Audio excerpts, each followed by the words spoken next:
تو مہاجرین کی نشستوں کا خاتمہ کوئی شکوہ یا گلہ نہیں ہے، ایک جائز مطالبہ ہے۔ اب یہ کہنا شروع ہوگی پیپلز پارٹی، یعنی پیپلز پارٹی پہلے کسی اور طرف کھڑی تھی، اب وہ یہ کہہ رہی ہے بالکل جائز گلہ ہے، مہاجرین کی نشستوں کا خاتمہ ہونا چاہیے۔ وہ یہ کیوں کہہ رہے ہیں؟ وہ یہ اس لیے کہہ رہے ہیں کہ زیادہ سیٹیں پنجاب میں مریم نواز کی حکومت ہے، اور مریم نواز پنجاب سے زیادہ سیٹیں چھین لے گی طاقت کے بلبوتے پہ، اور وہ پیپلز پارٹی کو نہیں ملے گی۔ تو پیپلز پارٹی کو یہ سمجھ آ گئی ہے کہ اگر حکومت بنانی ہے تو آزاد کشمیر والوں کو راضی کرو، اور پی ٹی آئی جو ہے اس کو گیم سے باہر تو ویسے ہی اسٹیبلشمنٹ نے کر لینا ہے۔ تو ایک حکومت تو بن گئی گلگت بلتستان میں، تو ایک اور آزاد کشمیر میں حکومت بنا لیتے ہیں، اور ہو سکتا ہے اسٹیبلشمنٹ آزاد کشمیر میں بھی پیپلز پارٹی کو حکومت بنا کر دے دے۔ آنے والے دنوں میں آپ بلاول اور زرداری کے منہ سے اسٹیبلشمنٹ کی کافی اور تعریفیں بھی سنیں گے۔ ناظرین، ہم کافی عرصے سے بات کر رہے تھے بھارت نے پاکستان کا پانی روکا ہوا ہے۔ میں وقتاً فوقتاً اس کے اوپر بات کرتا ہوں، لوگوں کو بڑی آگ لگتی ہے، غصہ آتا ہے کہ اس پہ بات کیوں کرتے ہیں۔ میں D G I S P R کا وہ سٹیٹمنٹ بھی سناتا ہوں، میری فوج کے ترجمان ہے کہ تم ہمارا پانی بند کر دو گے، ہم تمہارا سانس بند کر دیں گے۔ تو اس بات کو بڑا مائنڈ کیا جاتا ہے، لیکن اب شکر ہے کہ گزشتہ ایک ہفتے سے حکومت نے ہوش کے ناخن لیے ہیں اور اس پر بات کرنا شروع کی ہے۔ میں لمبے عرصے سے خبردار کر رہا ہوں، اور یہ میں کئی سالوں سے خبریں دے رہا ہوں۔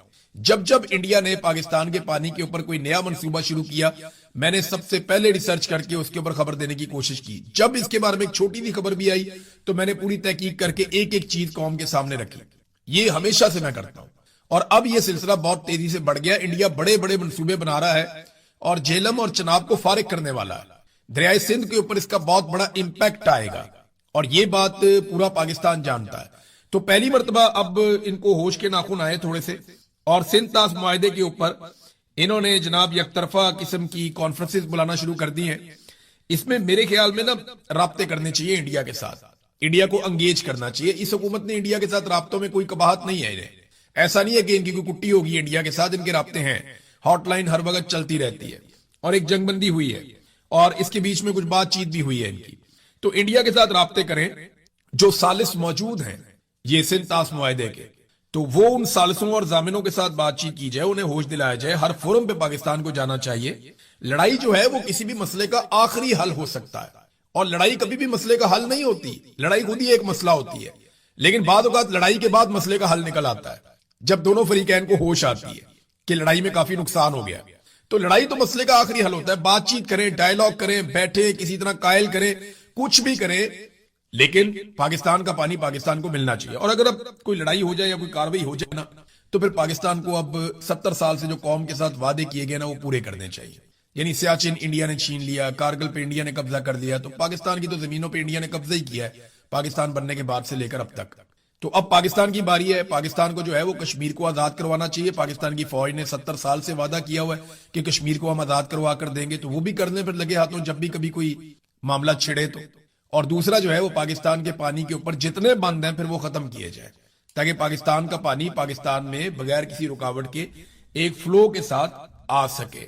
ناظرین، تیل مہنگا ہو جاتا ہے پاکستان میں، ایک عجیب و غریب چیز میں آپ کو بتاتا ہوں، اب تیل سستا کرنے کے لیے حکومت تیار ہی نہیں ہے، وہ ایک کے بعد ایک ٹیکس اس کے اوپر لگاتے چلے جا رہے ہیں۔ کوئی انوائرمنٹل لیوی ہے اس کو بھی بڑھا دیا انہوں نے، یعنی کسی صورت بھی عوام کو ریلیف دینے کے لیے یہ حکومت تیار نہیں ہے۔ عالمی منڈی میں تیل کی قیمتیں جنگ سے پہلے والی صورتحال سے بھی نیچے چلی گئی ہیں، لیکن پاکستان میں نہیں۔ جنگ ہو جائے نا، عالمی منڈی میں تیل مہنگا ہو جائے، تو پاکستان میں اس کے اثرات 24 گھنٹے میں آتے ہیں۔ عالمی منڈی میں تیل مہنگا ہو گیا تو پاکستان میں 24 گھنٹے کے اندر تیل مہنگا ہو جاتا ہے، لیکن عالمی منڈی میں تیل سستا ہو گیا تو پاکستان میں اس کے اثرات 3 ہفتے سے 1 مہینے کے بعد آتے ہیں۔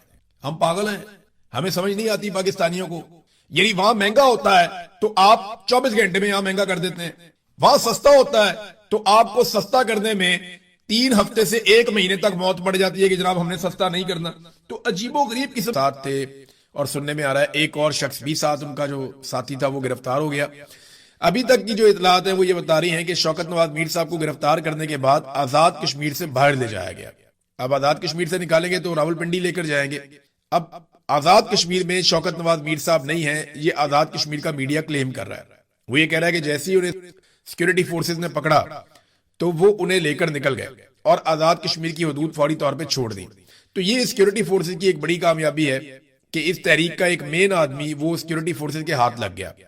بہت سارے لوگ یہ دعویٰ کر رہے ہیں، یا جو سوشل میڈیا کے اکاؤنٹس ہیں جوائنٹ عوامی ایکشن کمیٹی سے جڑے ہوئے، وہ بھی یہ کہہ رہے ہیں کہ یہ کسی نے غداری کی ہے اور اندر سے کسی نے خبر دی ہے، مخبری کی ہے شوکت نواز میر کی، جس کی بنیاد پہ وہ گرفتار ہوئے۔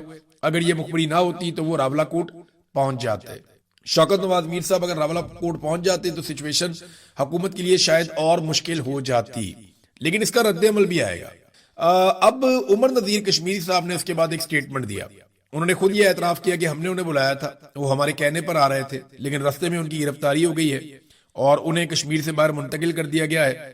لوگوں کو اشتعال دلانے کی کوشش کی جا رہی ہے اور اب راولہ کوٹ میں ایک بڑے کریک ڈاؤن کی تیاریاں ہو رہی ہیں۔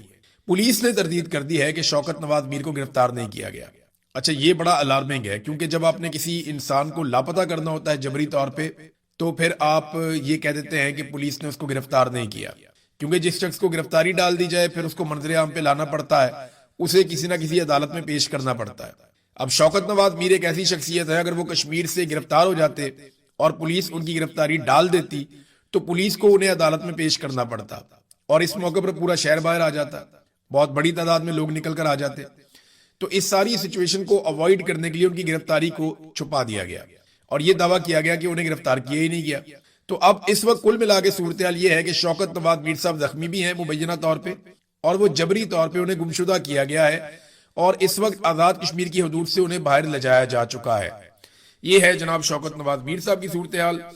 عمر نذیر کشمیری صاحب یہ کہہ رہے ہیں کہ گن پوائنٹ پہ شوکت نواز میر صاحب سے کوئی بیان بھی دلوایا جا سکتا ہے۔ انہوں نے کہا کچھ ایسے لوگ ہیں جوائنٹ عوامی ایکشن کمیٹی کے جنہیں پکڑا گیا، پھر گن پوائنٹ پہ ان سے کوئی بیانات دلوائے گئے اور ان کے بیانات کو نشر بھی کیا گیا۔ تو بہت ممکن ہے کہ شوکت نواز میر صاحب سے بھی گن پوائنٹ کے اوپر کوئی سٹیٹمنٹ دلوا دیا جائے، لیکن اس سٹیٹمنٹ کی کوئی اہمیت نہیں ہوگی، کشمیری پیچھے نہیں ہٹیں گے۔ انہوں نے یہ کہا، پھر انہوں نے یہ بھی کہا کہ ہم میں سے اگر باقی لوگ مارے جائیں یا پکڑے جائیں پھر بھی آپ نے اپنی تحریک نہیں چھوڑنی، آپ اپنی تحریک چلاتے رہیں اور اپنے حقوق کے لیے ڈٹے رہیں، کھڑے رہیں۔ تو ناظرین، پولیس نے فی الحال تردید کر دی ہے، اور ایک اور چیز جو پتہ چلی وہاں پہ جو مظاہرین ہیں ان کی جانب سے، کہ وہ کہتے ہیں ڈرونز بھی آتے ہیں۔ اب وہ لوکیٹ کرنے کے لیے آتے ہیں، دیکھنے کے لیے آتے ہیں، جاسوسی کرنے کے لیے آتے ہیں، لیکن ڈرونز کا استعمال بھی آزاد کشمیر میں دھرنے والوں کے خلاف کیا جا رہا ہے اور کریک ڈاؤن کی ایک تیاری کی جا رہی ہے۔ بلکہ وہاں تقریر کرتے ہوئے جو مظاہرین ہیں انہوں نے کہا کہ جناب ہمارے اوپر کریک ڈاؤن کے لیے فورسز لائی جا رہی ہیں، تو اچھا ہے آپ ہمارے اوپر کریک ڈاؤن کریں تاکہ آپ ایکسپوز ہو جائیں اور ہمارے لیے بھی اگلے راستے کھل جائیں کہ ہم اپنے احتجاج کو وسعت دے سکیں، آگے بڑھا سکیں۔ اب یہ ایک دکاندار ہے شوکت نواز میر، یہ کوئی بہت امیر آدمی تو ہے نہیں، کوئی بہت جائیداد والا آدمی نہیں ہے، کوئی بہت بڑا سیاسی خاندان نہیں ہے، کوئی بہت طاقتور آدمی نہیں ہے۔ گمنام راہوں میں مارا بھی جائے گا اپنے لوگوں کے حق کے لیے تو کسی کو کوئی فرق نہیں پڑے گا۔ یہ کون سا کوئی نواز شریف ہے یا شہباز شریف ہے یا کوئی بہت بڑا سردار ہے یا کوئی بہت بڑا وڈیرا ہے یا کوئی بہت بڑی ذات پات کا آدمی ہے جس کی بہت بڑی جائیداد ہے، بہت سارا کچھ اس کے پاس ہے۔ عام آدمی ہے، غریب آدمی ہے، لیکن غریب کے حقوق کے لیے کھڑا ہوا تھا۔ تو دیکھیں اس کو کیسے نظام نشان عبرت بناتا ہے، آپ کو آنے والے دنوں میں ابھی پتہ چل جائے گا۔ اوورسیز پاکستانی بڑا شدید رد عمل دے رہے ہیں اس گرفتاری پہ، اور وہ بہت غصے میں ہیں، لگاتار وہ ہمیں رابطے کر رہے ہیں، ہمیں بھی انفارمیشن دے رہے ہیں، خود بھی وہ اس کے بارے میں پوچھ گچھ کر رہے ہیں، اور آنے والے دنوں میں یہ معاملہ بہت بڑھے گا۔ تو اب کل ملا کے ایسا دکھائی دیتا ہے یا تو شوکت نواز میر صاحب کو لمبے عرصے تک جبری طور پہ لاپتہ رکھا جائے گا، جیسا کہ رضوی برادران کو رکھا گیا۔ دونوں بھائی جبری طور پہ لاپتہ ہیں، آج تک پتہ نہیں چلا ان کا، 7-8 مہینے ہو گئے دونوں بھائیوں کی سمجھ ہی نہیں آ رہی گئے کہاں پہ۔ حالانکہ تحریک لبیک کے اوپر ایک خوفناک کریک ڈاؤن ہوا تھا، وہاں پہ بہت سارے لوگوں کو قتل کر دیا گیا تھا۔ پھر یہ دو بھائی تھے انس اور سعد، یہ دونوں بھائی تب سے لے کر اب تک غائب ہیں۔ یا تو اس طرح غائب کر دیا جائے گا، یا پھر جو میں نے آپ کو بتایا تھا کہ اسٹیبلشمنٹ سے جن لوگوں کی ملاقات ہوئی، اسٹیبلشمنٹ نے ایک آفیسر نے ان لوگوں کو یہ کہا کہ یہ 4 لوگ تو اب نہیں بچتے، ان کے تو آرڈر آ گئے اور ان 4 لوگوں کو تو مارا جائے گا۔ ایک ان میں مہران ہے، ایک عمر نذیر ہے، ایک اور ہے، ایک شوکت نواز میر ہیں۔ تو ان کے بارے میں یہ دعویٰ کیا گیا تھا کہ ان کو مار دیا جائے گا۔ ان کے چاروں کے سروں کے اوپر جو ہے وہ 1-1 کروڑ روپے کا انعام بھی رکھا گیا ہے۔ تو اب دیکھنا یہ کہ کیا کیا جاتا ہے۔ شوکت نواز میر صاحب فی الحال تو ان کی زندگی جو ہے ان لوگوں کے ہاتھ میں ہے جنہوں نے انہیں پکڑ لیا۔ انہوں نے فیصلہ کرنا ہے کہ جبری طور پہ لاپتہ رکھنا ہے لمبے عرصے تک، یا شوکت نواز میر صاحب کی جان کو نقصان پہنچانا ہے، یا ان سے کوئی سٹیٹمنٹ جاری کروانا ہے۔ یہ فیصلہ تو پھر وہی لوگ کریں گے جن کے ہاتھ میں وہ ہتھے جن کے وہ چڑھ گئے ہیں۔ اوورسیز پاکستانی کافی شدید اس کے اوپر رد عمل بھی دے رہے ہیں۔ عمران خان صاحب کی بہنوں کی ناظرین ایک مرتبہ پھر ملاقات نہیں ہو سکی، علیمہ خانم اور نورین نیازی۔ انہوں نے بار بار جا کے پولیس کو بھی بتایا وہاں پہ کہ جناب ہم آ گئے ہیں، جیل کی انتظامیہ کو بھی بتایا کہ ہم آ گئے, نورین نیازی کی ملاقات کی بات کی گئی تھی, آپ اندر سے پوچھ کے ان کی ملاقات کروا دیں, لیکن عمران خان کی بہن نورین نیازی کی بھی ملاقات نہیں کروائی گئی. اب یہ دعویٰ کہاں سے آیا؟ یہ علیمہ خانم نے بالآخر سچ بول دیا. انہوں نے کہا جی جس دن ہم 26 نمبر کے اوپر احتجاج کر رہے تھے اور ہمارے ساتھ کچھ اراکین اسمبلی بھی موجود تھے, خیبر پختونخوا سے بھی کچھ لوگ آئے ہوئے تھے, اور وہاں پہ ہمیں 26 نمبر پہ روکا گیا تھا. اس دن محسن نقوی نے رابطہ کیا تھا بیرسٹر گور سے, اور بیرسٹر گور نے ہمیں بتایا تھا کہ جی محسن نقوی یہ کہہ رہا ہے کہ آپ ایک درخواست لکھ دیں سپرنٹینڈنٹ آف جیل کو, نورین نیازی صاحبہ, تو ہم نورین نیازی صاحبہ کی ملاقات کروا دیتے ہیں عمران خان صاحب سے. جس پہ وکلا نے اس وقت کہا کہ درخواست لکھنے کی کوئی ضرورت ہے نہیں, کیونکہ عمران خان صاحب سے ملاقات کروانے کے لیے ہائی کورٹ کے لارجر بینچ نے ایک حکم نامہ جاری کر رکھا ہے, تو عدالتی احکامات موجود ہے, کوئی درخواست کی ضرورت نہیں, آپ ملاقات کروائیں. تو تب سے لے کر اب تک ملاقات نہیں کروائی گئی. مجھے لگتا ہے کہ ٹائم گیننگ ٹیکٹس تھا کہ تھوڑا سا وقت حاصل کیا جائے, تھوڑا بجٹ پاس کروا لیا جائے. خیبر پختونخوا پہ دیکھیں بجٹ پاس ہو گیا خیبر پختونخوا کا بھی, اور وہ کہہ رہے تھے کہ ہم بجٹ کے ذریعے سے دباؤ ڈالیں گے. یہ بڑی کمزوری تھی, مجھے ایسا لگتا تھا کہ بجٹ کے ذریعے دباؤ ڈالنا تو بہت کمزوری ہے, اتنی بڑی پولیٹیکل پارٹی ہے, اتنے طاقتور لوگ ہیں, بجائے کہ یہ بہت بڑی ایک تحریک کھڑی کرتے, نوجوانوں کو ساتھ جوڑتے. بے شمار نوجوان ہیں, وہ تحریک کھڑی کر سکتے ہیں. نوجوان تنگ بھی بہت ہیں, بے روزگاری بہت بڑھ گئی ہے, غربت بڑھ گئی ہے, معیشت تباہ و برباد ہو گئی ہے, مہنگائی بہت بڑھ گئی ہے, لوگ تنگ آئے پڑے ہیں, کسان ہو جائے, ٹریڈ یونینز ہو جائے, مزدور ہو جائے, محنت کش کوئی بھی ہو جائے, سارے طبقات ہی پریشان ہیں, سرکاری ملازمین پریشان ہیں.